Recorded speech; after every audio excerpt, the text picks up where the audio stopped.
Hello friends, स्वागत है आपको हमारे यूट्यूब चैनल कम्पिटिटिव और सॉल्यूशन में। फ्रेंड्स, आज का हमारा टॉपिक है गुणांक, जिसको इंग्लिश में कोएफिशिएंट कहते हैं, और इससे संबंधित प्रश्न को हल करेंगे।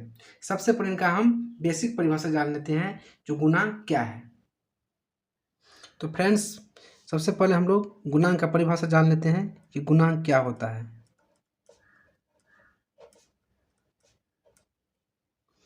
बीजीय व्यंजक के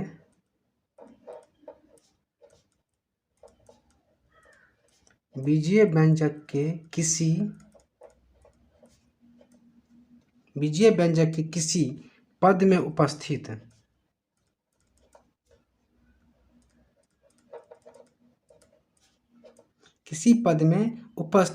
कोई गुणनखंड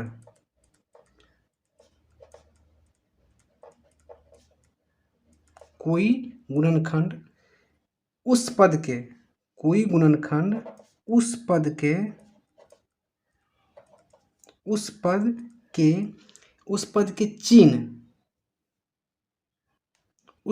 के चिन्ह के साथ उस पद के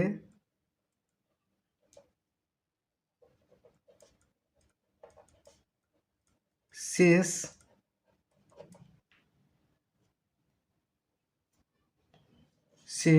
गुणनखंड के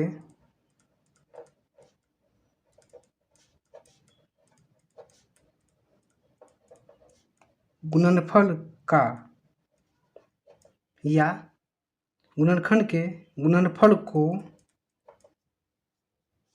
गुणांक कहते हैं।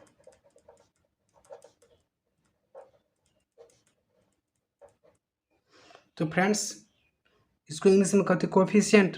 इसका परिभाषा हुआ बीजीय व्यंजक के किसी पद में, यानी कि कोई भी बीजीय व्यंजक होगा, उनके किसी भी पद में उपस्थित कोई गुणनखंड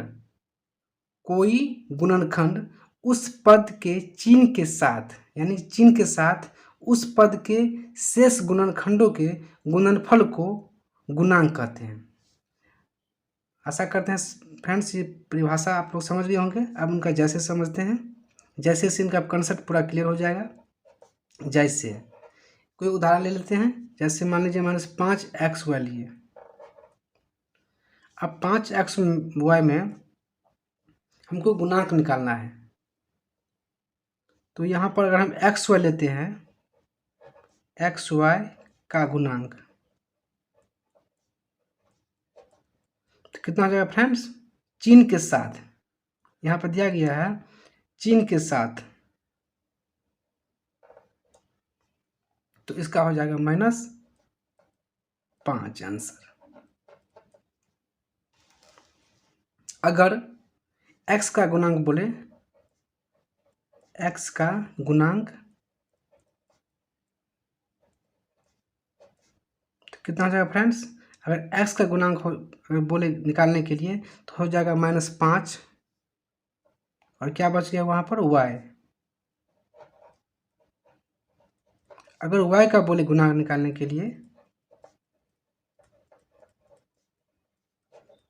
तो और y का बोले गुणांक निकालने, यहाँ पर दिया गया है y का गुणांक, तो ये क्या देंगे? -5 और x, यानी कि जो बच जाएगा।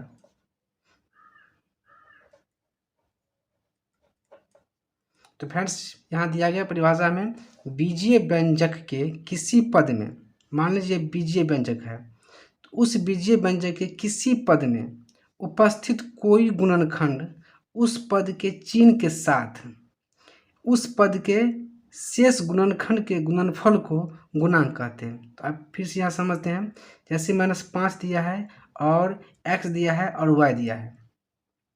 अगर इसमें से मान लीजिए हमको y का गुणांक बोले निकालने के लिए, तो उनको y का गुणांक निकालेंगे तो उसमें क्या करेंगे?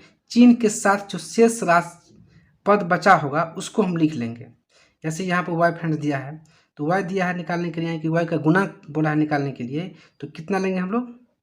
जो शेष बच जाएगा, शेष क्या बचा है? -5 और x, तो ले लिए हैं यहाँ पर y का गुणांक -5x।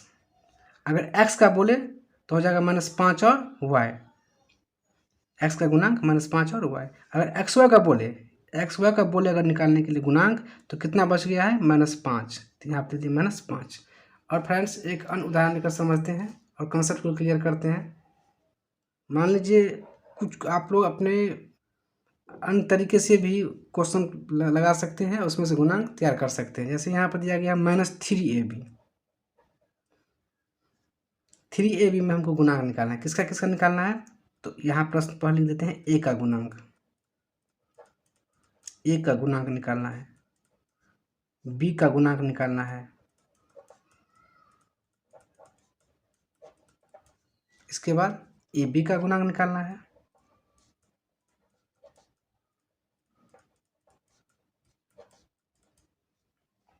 तो यहाँ पर दिया गया परिभाषा में जो बीजीय व्यंजक के किसी पद में उपस्थित कोई गुणनखंड उस पद के चिन्ह के साथ उस पद के शेष गुणनखंड के गुणनफल को क्या कहते हैं? गुणांक कहते हैं। यानी कि इसमें से अगर जो बोले जिसका बोले गुणांक निकालने के लिए, जैसे मान लीजिए हमको ए का बोला है यहाँ पर गुणांक निकालने के लिए, ए का, तो ए का हम गुणांक निकालेंगे। ठीक है, यहाँ पर ए का गुणांक निकालेंगे, ये प्रश्न है ए का गुणांक।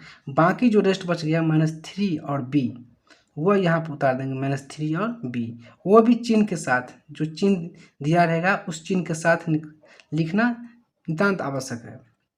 यहाँ पर दिया है बी का गुणांक, यानी कि अब इसमें से बोला है बी का गुणांक निकालिए, तो बी का गुणांक निकालेंगे।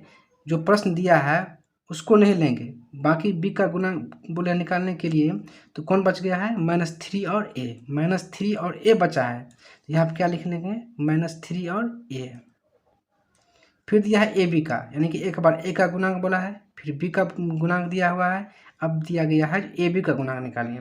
तो यहाँ पर ए है, यहाँ पर बी है, तो ए बी का अगर गुणांक निकालेंगे यहाँ पर, तो रेस्ट कितना बच गया? यहाँ पर -3 बच गया, यानी कि ए बी का गुणांक जो बच गया है कितना बचा? -3, तो यहाँ पर लिख लेंगे -3। ये हमारा क्या हो गया फ्रेंड्स? आंसर। आशा करते हैं फ्रेंड्स जो इन वीडियो को आप लोग अच्छे से समझ गए होंगे। इसे लाइक और सब्सक्राइब जरूर कीजिएगा।